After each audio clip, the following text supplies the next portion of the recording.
مجھے. ہم پاکستان کا قسمت تبدیل کریں گے. آج پاکستان اور عوام ایک تھے، ایک ہیں اور ایک رہیں گے. جی السلام علیکم. پروگرام میں آج چند اہم مدعات کے حوالے سے سوالات کریں گے. ایک تو بجٹ کے حوالے سے نون لیگ اور پیپلز پارٹی کے معاملات، ان کے مذاکرات کہاں تک پہنچے، ڈیل کہاں تک پہنچی، اس بارے میں آج جواب لینے کی کوشش کریں گے. آزاد کشمیر کے معاملے کو بھی ڈسکس کریں گے. گلگت بلتستان الیکشن کے بعد نتائج کے بعد اب حکومت سازی. کیا پیپلز پارٹی نون لیگ کے ساتھ مل کے حکومت بنائے گی؟ کیا نون لیگ آفر قبول کر سکتی ہے یا نون لیگ کی خواہش ہے؟ اس بارے میں بھی بات کریں گے. یا پیپلز پارٹی صرف آزاد لوگوں کے ساتھ مل کے جی پی میں حکومت بنائیں گے؟ اس کے علاوہ یہ بھی ذکر کریں گے کہ آزاد کشمیر میں جوائنٹ ایکشن عوامی کمیٹی کے ساتھ جس طرح سے جو سلوک روا رکھا گیا یا جس طرح سے ان کے ساتھ ایکشن لیا گیا، عدم قرار دیا گیا، کیا یہی طریقہ واحد حل تھا آزاد کشمیر میں نمٹنے کا یا پھر اس کے علاوہ بھی کوئی اور حل ہو سکتا ہے؟ اس کے علاوہ کچھ دیگر اہم مدعات اور سوالات ہیں، ان پر بھی بات کریں گے. مجھے جوائن کر رہے ہیں وفاقی وزیر اطلاعات و نشریات عطاء اللہ تارڑ. السلام علیکم عطاء اللہ تارڑ صاحب. وعلیکم السلام جی، تھینک یو ویری مچ. امید ہے کہ آپ کو آواز بالکل درست آ رہی ہوگی. سب سے پہلے ذرا بجٹ کے حوالے سے آپ سے سوال کر لیا جائے. نون لیگ پیپلز پارٹی جو ملاقاتیں ہوئی ہیں، معاملات کہاں تک پہنچے ہیں؟ کن ایشوز پہ پیپلز پارٹی کو منانا جو ہے مقصود تھا اور کن ایشوز پہ وہ مان گئی، اور کیا بجٹ اب 12 کو ہی آ رہا ہے؟ دیکھیے، میں یہ سمجھتا ہوں کہ ایک جمہوری عمل کا حصہ ہے کہ جب بھی بجٹ آتا ہے تو تمام اتحادی جماعتیں جنہوں نے اسمبلی میں بجٹ پہ ووٹ کرنا ہوتا ہے ان کو آن بورڈ لینا یہ لازم ہے، اور یہ ہر سال کی ایک ایکسرسائز ہے. تو میں یہ سمجھتا ہوں کہ دیکھیے یہ آن گوئنگ پروسیس ہے اور مشاورت کا عمل جاری ہے، اور پیپلز پارٹی کی ہمیشہ بڑی میننگ فل انپٹ اس میں آئی ہے. تو یہ کوئی امپیڈیمنٹ نہیں ہے کہ خدا نہ خواستہ کوئی معاملات طے نہیں پا رہے تھے یا کوئی ڈیڈ لاک تھا. بجٹ کی تیاری زوروں شوروں سے جاری ہے اور آفیشیل اناؤنسمنٹ انشاءاللہ تعالی کل کسی وقت کر دی جائے گی. تو اگلے چند دنوں میں بالکل بجٹ جو ہے وہ پیش کر دیا جائے گا، اور اس پہ بڑی ارکریزی کی گئی ہے. وزیر اعظم نے اس پہ بڑا ٹائم دیا ہے اور ان کی کوشش رہی ہے کہ عوام کے ریلیف کو مد نظر رکھا جائے. اور وہ ہمیشہ سے جب وہ چیف منسٹر پنجاب بھی تھے اب بھی وہ کوشش یہ کرتے ہیں کہ جتنی گنجائش نکل سکے ایگزسٹنگ ریسورسز میں سے اس میں عوام کے ریلیف کو ٹاپ پرائرٹی دی جائے. تو اس پہ بڑی محنت ہو رہی ہے اور وزیر اعظم جو ہیں وہ خود اس کو سپیئر ہیڈ کر رہے ہیں. تو پیپلز پارٹی کے ساتھ تو معاملات الحمدللہ اچھے طریقے سے چل رہے ہیں. تو اس کی جلد جو ہے اناؤنسمنٹ کر دی جائے گی، but this is for sure کہ اگلے ایک دو روز میں انشاءاللہ تعالی بجٹ جو ہے وہ پیش کر دیا جائے. لیکن آپ واضح کا جواب نہیں دے رہے، جب باوجود اس کے کہ میں آپ سے واضح جواب کی جو ہے وہ متقاضی ہوں اور متلاشی بھی ہوں. تو یہ بتائیے کہ کیا 12 جون کو آ جائے گا یا 12 سے بھی ڈیلے ہو سکتا ہے بجٹ نمبر 1؟ پیپلز پارٹی کے ساتھ کون سے امور تھے جن پہ بات چیت ہونی تھی؟ دیکھیے، ایک تو تیاری جاری ہے اور جیسے میں نے کہا کہ اس کا ایک پروسیس ہے، وہ اناؤنس کر دیا جائے گا. اس میں کوئی ایسا خدا نہ خواستہ معاملہ نہیں ہے کہ کوئی ڈیڈ لاک ہو جائے. ایک تیاری جاری ہے بجٹ کی ایک پروسیس کے حوالے سے. بجٹ کی تاریخ دینے میں کیا امر جو ہے نا وہ رکاوٹ ہے؟ جیسے میں نے کہا، دیکھیں میں آپ کو ابھی اناؤنس کر دوں اور ابھی تیاری چل رہی ہے، تو میں آپ کے شو پہ کوئی ایسی بات نہیں کرنا چاہتا کہ کل کو آپ کی میری کریڈیبلٹی ڈاؤٹ فل ہو کہ میں آپ نے 4 دفعہ سوال کیا تو میں کہوں نہیں جی نہیں 12 کو آ جائے گا. دیکھیں کوشش یہی ہے کہ اگلے ایک دو روز میں آ جائے اور اس پہ تیاری جاری ہے. جب بھی حتمی فیصلہ ہوگا وہ اناؤنس کر دیا جائے گا. نمبر 1. نمبر 2، دیکھیے پیپلز پارٹی ہمیشہ بڑی میننگ فل، جیسے میں نے کہا، ان کی انپٹ ہوتی ہے ان کا سندھ کے حوالے سے، اور اس سے ہٹ کے ان کے جو پور انیشیٹیوز ہیں اس پہ ان کی کوشش ہوتی ہے. تو ان کی بڑی میننگ فل انپٹ آ رہی ہے اور بجٹ کی کافی ڈیٹیلز پہ ان کے ساتھ بات چیت ہو رہی ہے. تو let's hope for the best. میں سمجھتا ہوں کہ وہ کنسلٹیشن ہر سال ہوتی ہے، اس میں کوئی ایسا خدا نہ خواستہ کوئی امپیڈیمنٹ نہیں ہے، کوئی ایسی چیز نہیں ہے کہ جس پہ بالکل ڈیڈ لاک ہو گیا. تو چیزیں اسموتھلی چل رہی ہیں. انشاءاللہ تعالی بجٹ پیش ہوگا، ایک دو روز میں ہوگا اور اچھے طریقے سے ہوگا. اور پیپلز پارٹی سے جو ملاقاتیں ہوئی ہیں اس میں صرف بجٹ کے حوالے سے ہی بات ہوئی ہے یا کوئی قانون سازی، کسی ترمیم یا اس کے علاوہ بھی کسی براڈر ایشو پہ بات ہوئی ہے؟ دیکھیے پیپلز پارٹی کے ساتھ ایک تو کل جب وزیر اعظم گئے انہوں نے گلگت بلتستان کی الیکشن میں جو اکثریت حاصل کی پیپلز پارٹی نے، اس پر مبارکباد پیش کی اور ان کی الیکشن کیمپین کو سراہا. تو میں سمجھتا ہوں کہ ایک تو بجٹ کے حوالے سے ضرور بات چیت ہوئی، مگر اس کے ساتھ ساتھ جی بی کے الیکشن پر بھی جو ہے وہ تفصیلی بات چیت ہوئی اور ایک آفیشلی جو ہے وہ مبارکباد کا سلسلہ بھی وہاں پہ چلا. تو یہ دو مین موضوعات تھے جن پر ڈسکشن ہوئی ہے. اس کے علاوہ تو اور کوئی ایسا ایجنڈا نہیں تھا. کسی قانون سازی پہ، کسی ترمیم پہ، کسی اور معاملے پہ کوئی بات فی الحال نہیں ہوئی پیپلز پارٹی سے؟ دیکھیے obviously ابھی تو فی الحال بجٹ اور جی بی کے الیکشن پہ بات چیت ہوئی ہے، اور بجٹ سیشن ہوتا ہے تو وہ بجٹ سے ہی متعلقہ ہوتا ہے، تو اس کے علاوہ تو وہاں پہ اور کوئی ایسا موضوع نہیں تھا. ٹھیک ہے. تو جی بی الیکشن کے بعد اب ظاہر ہے وہاں پہ حکومت سازی ہونی ہے، تو کیا نون لیگ کی خواہش ہے یا نون لیگ چاہے گی کہ پیپلز پارٹی آفر کرے؟ کیا وفاق والا فارمولہ جو تھا کسی زمانے میں، پیپلز پارٹی نے تو خیر آپ کو جوائن نہیں کیا، تو کیا آپ سمجھتے ہیں یا چاہتے ہیں نون لیگ کہ پیپلز پارٹی جی بی میں حکومت سازی کے لیے آپ کو آفر کرے، یا آپ سمجھتے ہیں کہ پیپلز پارٹی خود ہی وہاں پہ حکومت بنا لے آزاد کے ساتھ مل کے؟ وفاق میں آپ کے ساتھ شامل نہیں ہوئے تو آپ جی بی میں وہاں شامل نہیں ہوں گے؟ دیکھیے اس پہ جو ہماری جماعت کے وہاں لوگ ہیں، حافظ حفیظ الرحمان صاحب جو اپنی سیٹ جیتے ہیں، اور ان کے ساتھ دیگر جو ہیں وہاں کے لوگ ہیں، ان سے اس پہ مشاورت جو ہے وہ ہوگی. اور جس طرح وہاں کی جو لوکل تنظیم اور جو لوکل ہمارے امیدوار جو کامیاب ہوئے ہیں ان کی رائے ہوگی، اس کا احترام کیا جائے گا. تو یہ ڈیپینڈ کرتا ہے کہ وہ کمفرٹیبل ہیں اس ارینجمنٹ کے ساتھ، نہیں ہیں، وہ اپوزیشن میں بیٹھنا چاہتے ہیں، جس طرح کشمیر کے اندر ہم اپوزیشن میں بیٹھے ہیں. تو لیٹس سی کہ اس کا آگے لاہے عمل کیا بنتا ہے. مگر اس پہ بھی جو ہے وہ لوکل لوگوں کی رائے کو مقدم رکھا جائے گا، اور ہمارے جو وہاں کی لوکل تنظیم ہے وہ اس پہ جو رائے فارم کرے گی اس پہ پھر لیڈرشپ جو ہے کوئی نہ کوئی فیصلہ کر دے گی. ٹھیک ہے. آزاد کشمیر پر بھی، اس کے معاملے پر بھی آگے چل کے بات کریں گے، بیکاز بطور کشمیری پاکستانی وہ میرے دل کے بڑے قریب ہے. لیکن بجٹ کے حوالے سے ایک سوال، کچھ ایسی خبریں آ رہی ہیں کہ بجٹ کے بعد غالباً جو موجودہ فائنانس منسٹر ہے محمد اورنگزیب صاحب، ان کو تبدیل کر دیا جائے، یا غالباً 1 یا 2 منسٹرز تبدیل کر دیا جائیں، یا زیادہ منسٹریز تبدیل کر دی جائیں. کیا آپ اس خبر کی تصدیق یا تردید کریں گے؟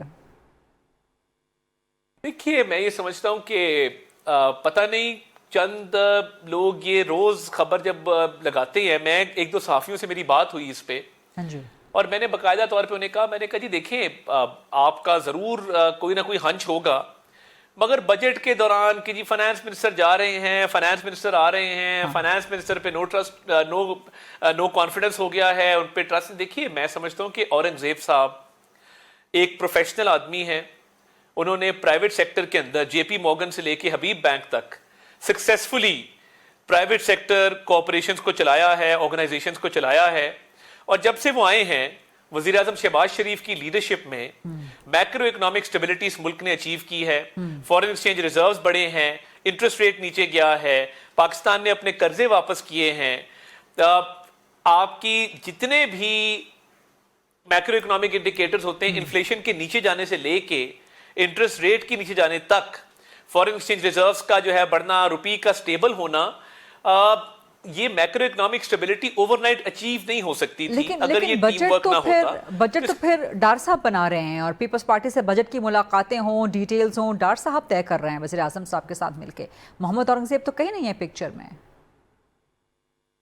دیکھیے کل اگر آپ نے فوٹیج دیکھی ہو تو ڈار صاحب وزیر اعظم کی ٹیم کے ایک اہم رکن ہیں. اورنگزیب صاحب بھی ساتھ پریزیڈنسی گئے تھے پریزیڈنٹ کی میٹنگ میں. ڈپٹی پرائم منسٹر کو بہت ساری چیزیں تفویض کی جاتی ہیں، ڈیلیگیٹ کی جاتی ہیں ایز ڈپٹی پرائم منسٹر کہ وہ اپنا رول پلے کر سکیں.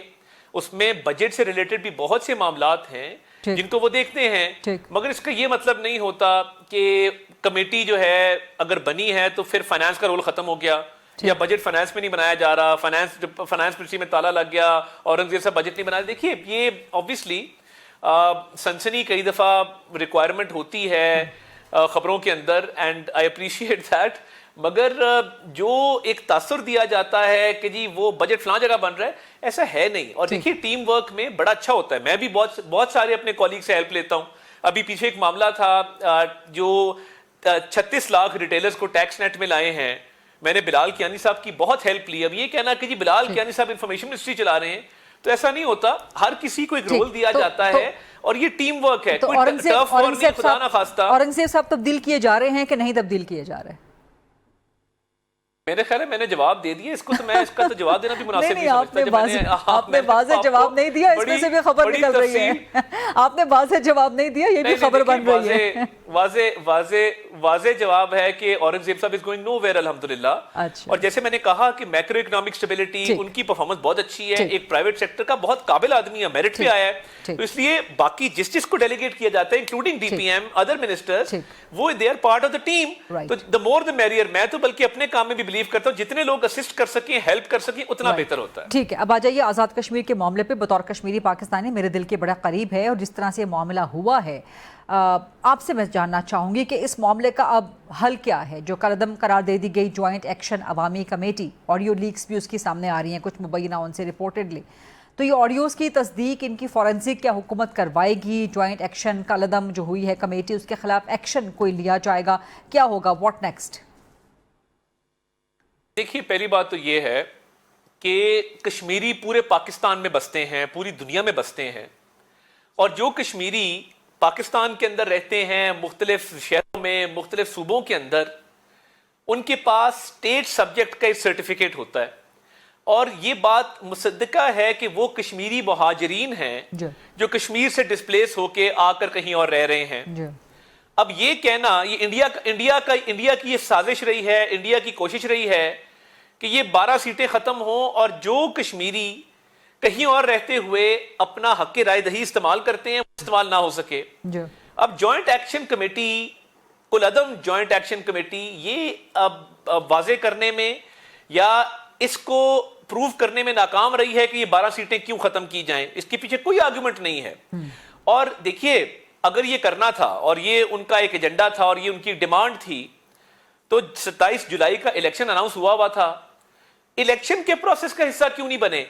اور یہ 1,500-2,000 بندہ اکٹھا کر کے, سڑکیں بلاک کر کے, اور ان کے آپ اگر دیکھیں پوری کیمپین کہ ٹمبر کے ڈنڈے لے کے نکلیں گے. اب دیکھیں, جب ایک بندہ گھر سے نکل رہا ہے, آئین پاکستان کہتا ہے کہ ہر شہری کو پرامن احتجاج کا حق حاصل ہے. جو لوگ کہہ رہے ہیں کہ ہم لے کے ہی ڈنڈے نکل رہے ہیں, انہوں نے اپنی انٹینٹ شو کی کہ ہماری انٹینٹ پیسفل پروٹیسٹ کی نہیں ہے, ہم پرامن احتجاج نہ کرنا چاہتے ہیں, نہ ہماری نیت ہے پرامن احتجاج کرنے کی. پھر ڈنڈے کے زور پہ 1,500-2,000 بندہ پہاڑی علاقے میں آ کے سڑک بلاک کر کے کہے کہ جی ہماری یہ مانگ پوری کی جائے, تو دیکھیے ریٹ آف دا اسٹیٹ کو کمپرومائز نہیں کیا جا سکتا.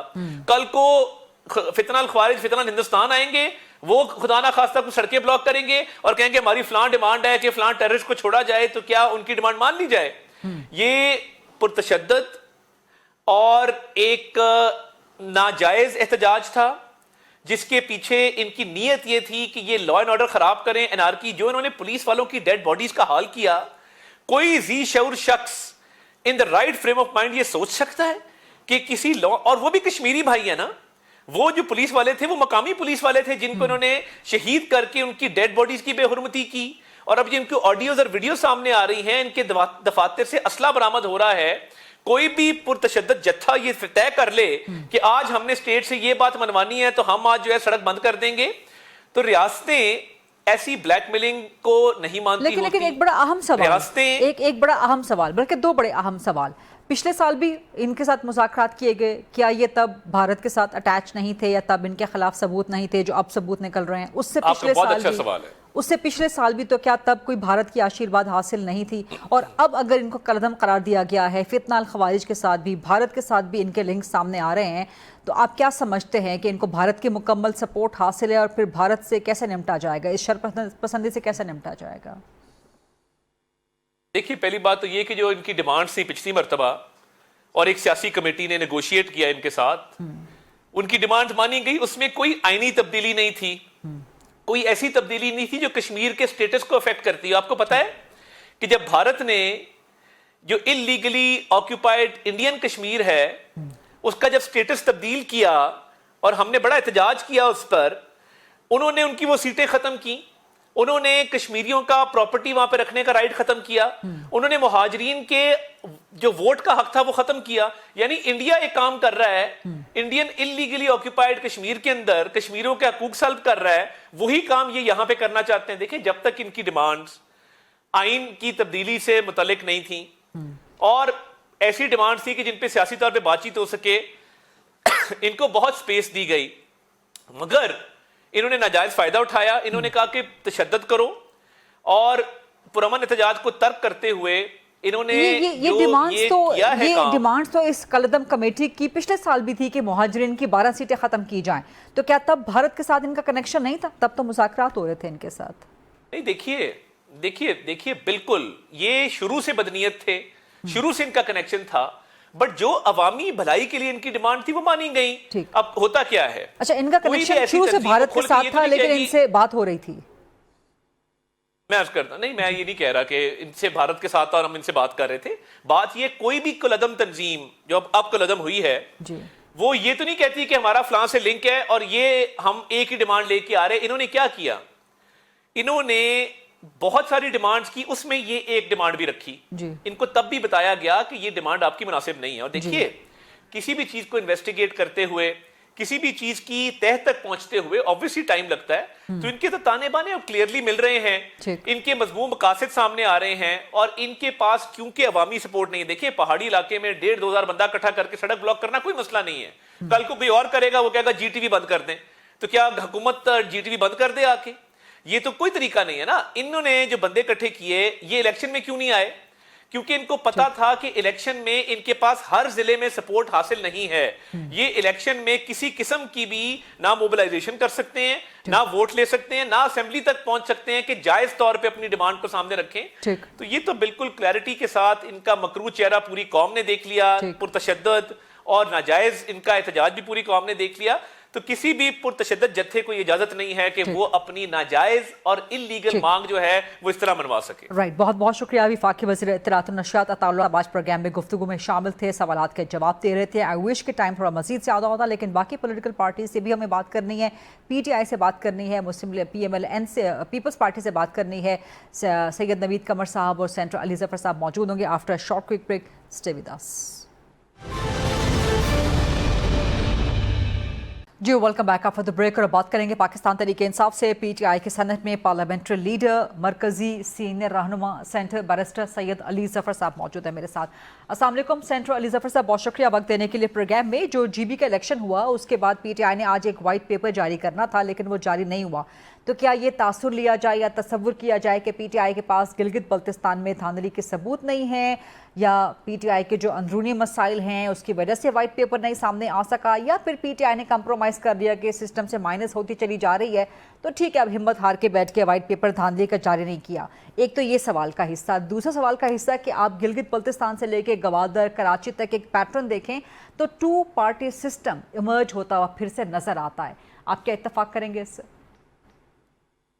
دیکھیں, جہاں تک آپ کا پہلا سوال کا جواب ہے, میری نظر میں جی بی میں وہی کچھ ہوا ہے, دہرایا گیا ہے جو کہ پاکستان میں جب نیشنل الیکشن ہوئے تھے, جنرل الیکشن ہوئے تھے, تو جس طرح کی دھاندلی ہوئی تھی اور جس طرح پہلے سے ہی فیصلے کر لیے گئے تھے کہ کس کو جتانا ہے کس کو ہرانا ہے, تو یہ جی بی میں بھی وہی چیز ایک طرح سے دہرائی گئی ہے.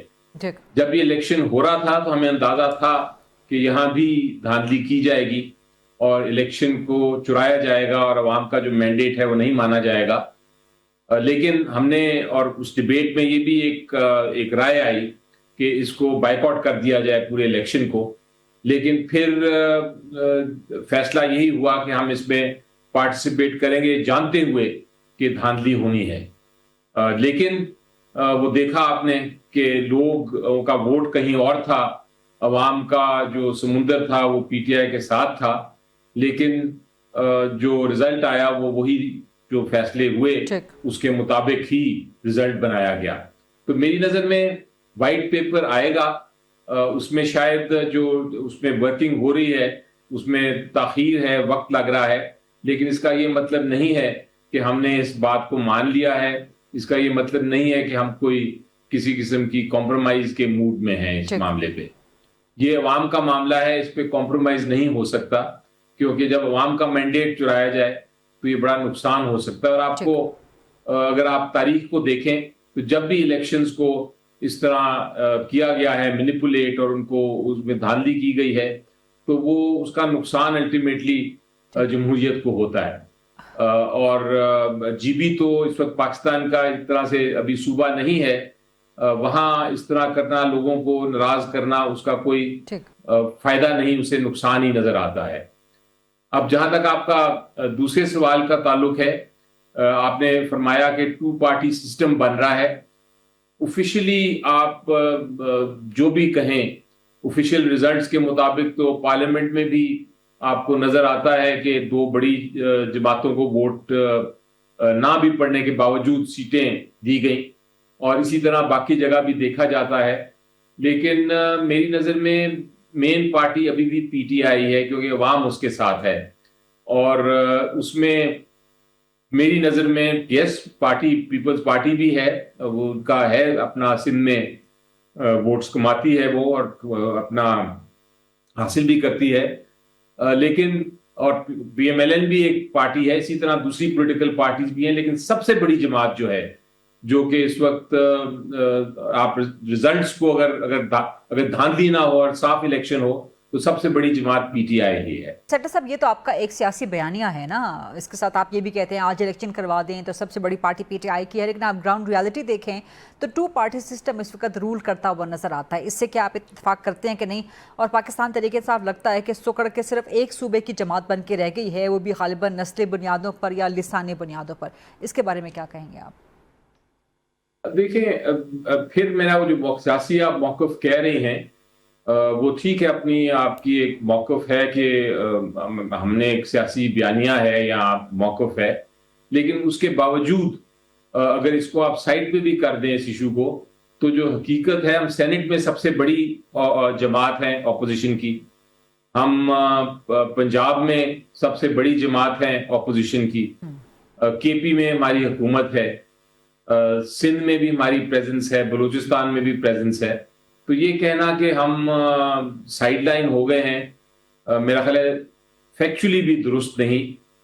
حالانکہ ہمارا موقف تو یہ ہے کہ ہماری سیٹیں اصل میں بہت زیادہ ہیں, لیکن بہرحال آپ اس کو آپ سائڈ پہ بھی کر دیں, آپ دھاندلی کو بھی سائڈ پہ کر دیں, جو ریزرو سیٹس کے ساتھ ہوا معاملہ اس کو بھی آپ سائڈ پہ کر دیں, اس کے باوجود ہماری پریزنس پورے پاکستان میں اسمبلیز میں موجود ہے.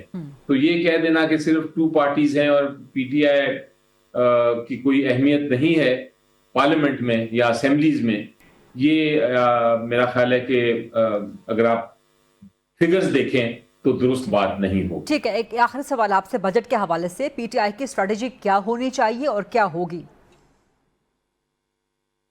دیکھیں, اسٹریٹجی کیا ہونی چاہیے اور میرا اپنا کیا موقف ہے وہ تو بڑا واضح ہے, اور ہر بجٹ میں میرا یہی موقف ہوتا ہے کہ بجٹ عوام کے لیے دیا جاتا ہے, اور ایک اپوزیشن جماعت کا فرض ہے, یہ ان کی صرف خواہش نہیں ہونی چاہیے, یہ فرض ہے اور ذمہ داری ہے کہ وہ بجٹ کے اوپر اپنی موقف پیش کریں. جو بجٹ عوام کے خلاف ہے اس کے اوپر بھی بات کریں, اور اپنا بھی موقف بتائیں کہ بجٹ میں کیا ہونا چاہیے, تاکہ جو عوام ہے اس کو پتہ چل سکے کہ ان کے لیے بہتر کون سی پولیٹیکل پارٹی, کون سی سیاسی جماعت ہے جو ان کا سوچتی ہے اور ان کا خیال رکھتی ہے. تو بجٹ کا اہمیت یہ بھی ہوتی ہے کہ بجٹ جب ایک بار پریزنٹ ہو جائے پارلیمنٹ میں, تو پارلیمنٹیرینز ان کے پوائنٹس پہ اپنا اپنا موقف پیش کرتے ہیں. تو ہماری اسٹریٹجی تو یہ ہونی چاہیے پی ٹی آئی کی کہ ہم پوری تیاری کے ساتھ بجٹ کی سپیچز میں حصہ لیں, جہاں حکومت غلطیاں کر رہی ہے, جو کر رہی ہے نظر آ رہی ہے, میں نے تو بہت سارے پوائنٹس بنا لیے ہیں آلریڈی, وہاں ان کو ان کی نشاندہی کرے. اگر حکومت درست کر لیتی ہے اپنی سمت, اپنے بجٹ کو درست کرتی ہے ہماری تنقید کے بعد, تو بہت اچھا ہے عوام کے لیے. اگر نہیں کرتی تو عوام کو کم از کم ریکارڈ پہ آ جاتا ہے کہ ہم نے یہ موقف لیا تھا, اور اس کا کیا نقصان ہوا عوام کو اور قوم کو اور ملک کو. تو اس لیے میں سمجھتا ہوں کہ بجٹ بہت اہمیت بجٹ سیشن کی ہوتی ہے, جس میں ہم اپنے پوائنٹ آف ویو دے سکتے ہیں. آپ نے فرمایا کہ ہم نے کوئی آلٹرنیٹ بجٹ نہیں دیا, یعنی ہم نے کوئی اپنا بجٹ نہیں دیا, حالانکہ ایسی بات نہیں ہے. ہمارے جو تیمور جھگڑا صاحب ہیں, انہوں نے کافی محنت کے ساتھ اپنے بجٹ کی ایک پوری ڈیٹیلڈ ایک ڈاکیومنٹ بنایا ہے جو کہ تقریباً 25-26 صفحے پہ ہے مشتمل، اور اس پہ بہت ساری ایشوز کی بات کی ہے کہ یہ غلطیاں ہیں، اس طرح نہیں ہونا چاہیے. اس میں ایگریکلچر کی بات کی ہے، اس میں ٹیکسیشن کی بات کی ہے، اس کے اندر بات کی ہے کہ آپ نیٹ بڑھائیں، اس میں ایکسپورٹس کے اوپر کیا ہونا چاہیے بجٹ کا وہ بنایا گیا ہے، ڈیولپمنٹ بجٹ کتنا ہونا چاہیے، ایجوکیشن میری نظر میں تعلیم و تربیت جو ہے بہت میرے قریب ہے، اس کے بجٹ اس کا کتنا ہونا چاہیے، ہیلتھ انشورنس کی بات کی گئی ہے. تو بہت ساری ہم نے چیزیں اس ڈاکیومنٹ میں بیان کی ہیں، اور آپ جب میری اسپیچ اگر موقع ملے گا انشاءاللہ سینٹ میں تو جب آپ سنیں گی تو اس میں نے کافی ساری چیزیں، اور ہمارے دوسرے سینیٹر صاحبان بھی اور پارلیمنٹیرینز بھی اس میں حصہ لے کے جب بتائیں گے تو وہ ساری چیزیں سامنے آئیں گی. ایک موقف ضرور ہے، کچھ لوگوں کا خیال ہے کہ بائیکاٹ ہونا چاہیے بجٹ کا، لیکن میرا خیال ہے کہ یہ آپ تنقید کریں، آپ اس کا پروٹیسٹ بھی ضرور کریں اگر بجٹ میں خلاف ورزی ہے، لیکن آپ اپنا موقف ضرور پیش کریں. یہ میری نظر میں بہترین اپوزیشن کا ایک کردار ہوتا. سینٹر صاحب، آپ نے بڑا زبردست جواب دے دیا کہ آپ کے مطابق اسٹریٹجی کیا ہونی چاہیے بجٹ پہ پی ٹی آئی کی، اور بائیکاٹ نہیں کرنا چاہیے. لیکن درمیان میں یہ خبریں بھی آ رہی ہیں کہ غالباً فائنانس منسٹر کو بجٹ کے بعد تبدیل کر دیا جائے، تو کیا فیس چینج کافی ہوگا؟ کیونکہ شہباز حکومت کا یہ 5واں بجٹ ہے، اس کے باوجود معیشت سنبھلتی ہوئی نظر نہیں آ رہی. دیکھیں، فیس چینج سے تو کوئی فرق نہیں پڑے گا، یہ پوری اسٹریٹجی تبدیل ہونی پڑتی ہے. اس میں خالی آپ ایک فائنانس منسٹر کو چینج کر دیں یا تبدیل کر دیں تو وہ اس سے کوئی امپیکٹ نہیں ہوگا. پہلے سال جب بجٹ آیا ہماری، جب حکومت گئی، اس کے بعد جب ہم نے تنقید کی تو حکومت نے یہ کہا کہ جناب ہمیں کچھ تھوڑا سا ٹائم چاہیے، یہ پہلا بجٹ ہے، ہم جو پی ٹی آئی کی غلطیاں ہیں وہ درست کر رہے ہیں. دوسرے سال جب ہم نے ان کو پھر پوائنٹ آؤٹ کیا کہ آپ کی یہ غلطیاں ہوئی ہیں، دیکھیں آپ نے منی بجٹس کتنے لے کے آئے ہیں ایک سال میں، اس پہ بھی یہ کہا گیا کہ ابھی ہمیں وقت مزید چاہیے. ہم یقین دلاتے ہیں قوم کو بھی اور آپ کو بھی کہ ہم ساری چیزیں امپروو کر دیں گے، بہتر کر دیں گے. ہمارے مسائل بہت پی ٹی آئی نے بہت غلطیاں کی ہیں جس کی وجہ سے ہم ٹھیک کرنے کی کوشش کر رہے ہیں. قوم نے شاید وہ بھی برداشت کر لیا اور سن لیا. لیکن جب تیسرا چوتھا سال وہی بات کرتے رہے تو پھر یہ جو ان کا ایک طرح سے موقف تھا پی ٹی آئی کو بلیم کرنے کا، اس پہ تو آپ بھی اور جو ایکسپرٹس ہیں جو اکانومی کو جانتے ہیں وہ بھی یقین نہیں انہوں نے بھی یقین کرنا بند کر دیا، اور قوم تو پہلے سے یقین نہیں کر رہی تھی. تو اب یہ ان کا یہ بار بار یہ کہنا، اب ان کے پاس کوئی ایکسکیوز رہ نہیں گیا. اب ان کے پاس کوئی کسی قسم کا ایسا بیانیہ نہیں رہ گیا سوائے اس کے کہ ایڈمٹ کر لیں، یہ فیصلہ کر لیں اور اس کا اعتراف کر لیں کہ ہم نااہل ہیں. میں چلیں بہت غلط الفاظ نہیں استعمال کرتا یا بہت اسٹرانگ الفاظ نہیں استعمال کرتا، لیکن نااہلی تو نظر آتی ہے. نااہلی حکومت کا سب سے بڑا جو ایک مینڈیٹ ہوتا ہے وہ ہے اکانومی. باقی ساری چیزیں اپنی جگہ درست ہیں، آپ سائڈ پہ کر دیں، لیکن اکانومی میں جہاں غلطی کریں گے تو آپ اگلی جنریشنز کو بھی نقصان پہنچائیں گے. تو حکومت کے پاس کوئی کسی قسم کا مجھے نہیں نظر آیا، پچھلے بجٹ میں بھی، اس سے پہلے بجٹ میں بھی، اور جتنے پہلے بجٹس تھے اس میں کوئی ایسی مجھے اسٹریٹجی نہیں نظر آئی جو میں کہوں کہ ہاں یہ آپ صحیح کر رہے ہیں، اس کا لانگ ٹرم امپیکٹ جو ہے وہ بڑا اچھا ہوگا قوم کے لیے.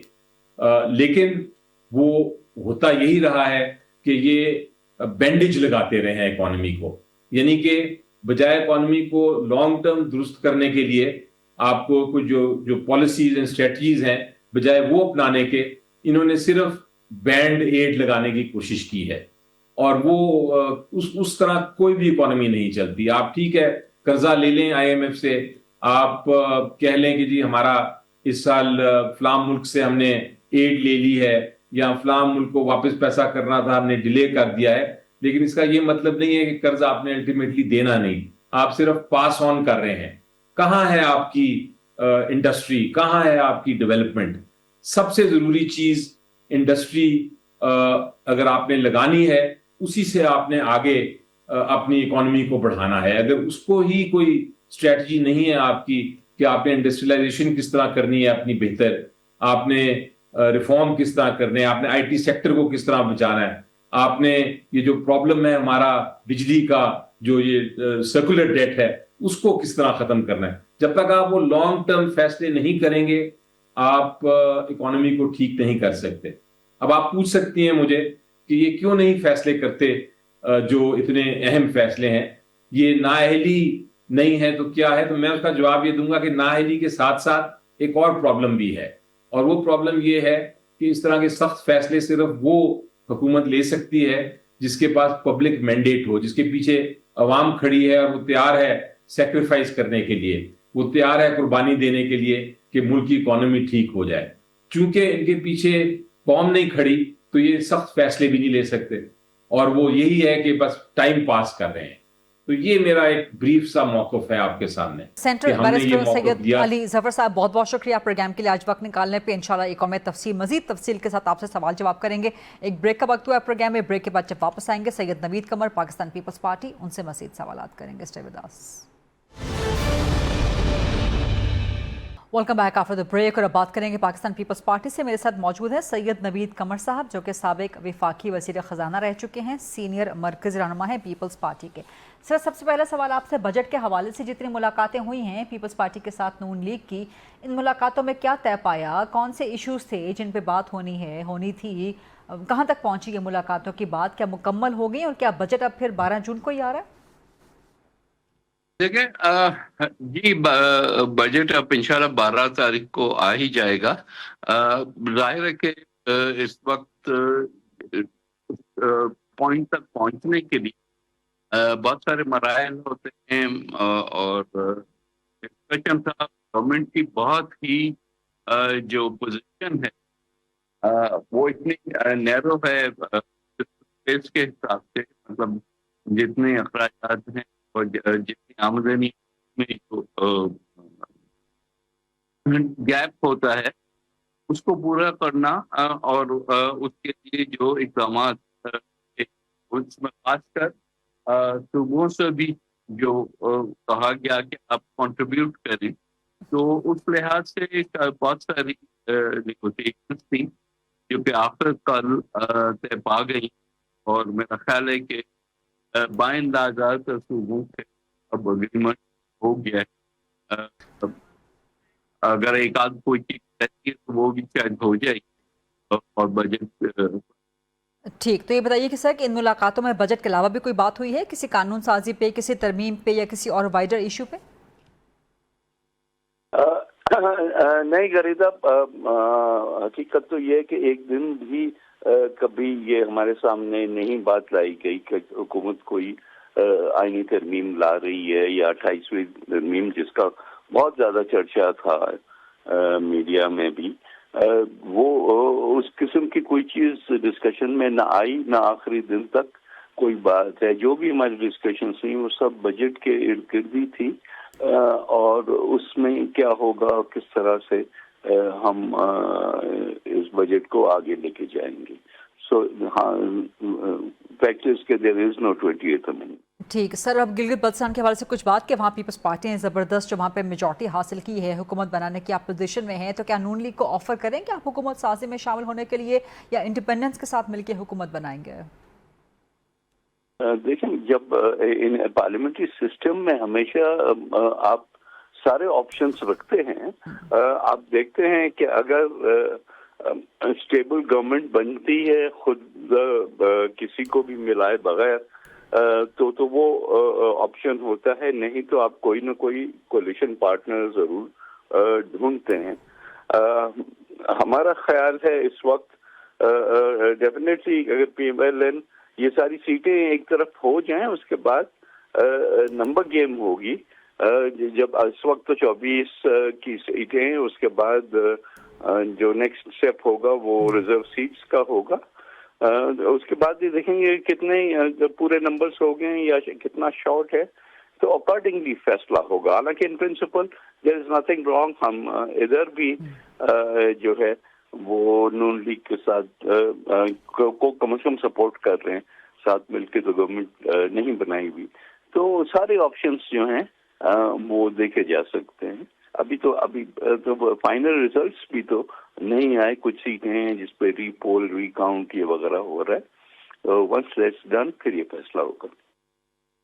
ٹھیک ہے, اب جی بی میں تو آپ حکومت بنانے جا رہے ہیں اور ساتھ ہی آزاد کشمیر بھی ہے. فی الحال آزاد کشمیر میں تو آپ کی حکومت ہے, الیکشنز کے بعد کیا ہوتا ہے کچھ نہیں کہا جا سکتا, لیکن آزاد کشمیر میں جو ایک ایشو پرسسٹنٹ ہے and that is joint action عوامی کمیٹی کا, جو کہ اب قدم ہو گئی ہے, تو آپ سمجھتے ہیں کہ اس وقت تک جس طرح ٹیکل کیا گیا ہے بالکل درست ٹیکل کیا گیا ہے, یا آپ سمجھتے ہیں کہ اب جو حقائق سامنے آ رہے ہیں کہ اس کے پیچھے بھارت کا ہاتھ ہے, فتنہ الخوارج کے ساتھ بھی ان کے تعلقات ہیں, تو آئندہ اب جی بی میں آپ ہوں گے, آزاد کشمیر میں جو بھی حکومت آتی ہے, تو ظاہر اس کے اثرات تو آگے بڑھ سکتے ہیں اس خطے کے حوالے سے, تو کس طرح سے اس مسئلے کو اب لانگ ٹرم حل کرنا چاہیے؟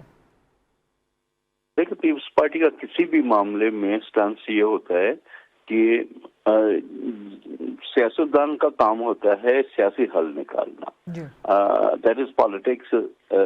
تو اس لحاظ سے میرا خیال ہے کہ بہتر آپشن تو ہمیشہ یہ ہوتا ہے کہ مذاکرات سے ہی معاملات حل کیے جائیں.